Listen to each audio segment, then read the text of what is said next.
On s'approche plus que sérieusement du milliard d'euros négociés sur les valeurs du CAC. On était à peine à 650 et quelques millions hier à la même heure et le recul reste très fort. Bonjour Cédric. Oui, tout à fait. Il y a bien l'idée d'un coup d'arrêt dans la dynamique haussière. Maintenant, il faut bien décomposer les choses et effectivement voir quels sont les horizons de temps qu'on regarde. En intraday, la dynamique haussière est rompue.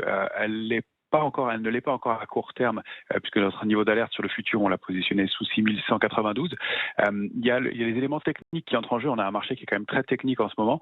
Et il y a le fait que jusqu'à l'échéance du mois de mai, les portefeuilles sont bien couverts. Donc on a l'échéance du mois de mai sur les marchés dérivés qui aura lieu le 21 mai, dans 10 jours. Donc il se pourrait très bien qu'on continue à osciller avec des petits pics baissiers entre 6192 et 6315, 345 sur le futur jusqu'à cette échéance. Avant peut-être de déclencher un mouvement de baisse plus marqué. Il faut bien comprendre qu'on a quand même formé un puissant rallye qu'on a entamé en octobre dernier, qu'il y a une phase de pause qui s'est mise en place sur les grands indices majeurs depuis un mois, sauf sur l'indice parisien qui continue à performer un peu.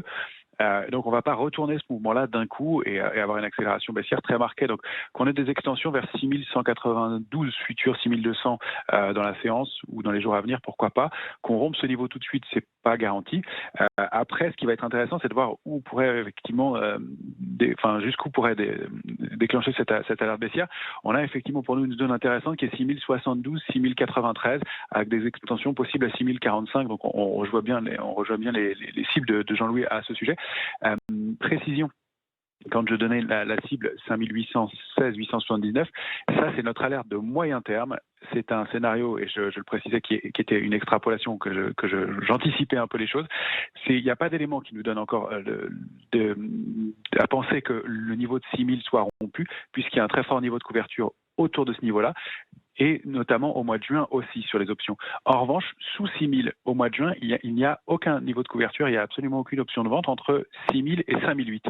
Donc on a un trou en dessous de ce niveau, ce qui laisse à penser que si 6000 était rompu, on pourrait envisager un mouvement de plus. Il n'y a rien qui permet de l'envisager effectivement dans l'immédiat, et ce serait l'extension maximale de la pause dans laquelle on se trouve probablement maintenant qu'on viserait, et il n'y a pas d'élément qui laisse à penser qu'on y aille, mais pour dire que même si on allait chercher cette cible-là, ça ne remettrait pas en cause la dynamique puissante haussière qu'on a déclenchée depuis plusieurs mois maintenant. Eh bien voilà quelques explications proposées ce matin par Romain Dobré depuis la cellule Info d'Experts de Bourse Direct. Merci beaucoup Romain, bonne journée sur le marché, sur cette séance peut-être un peu délicate, moins 88, 6265 points.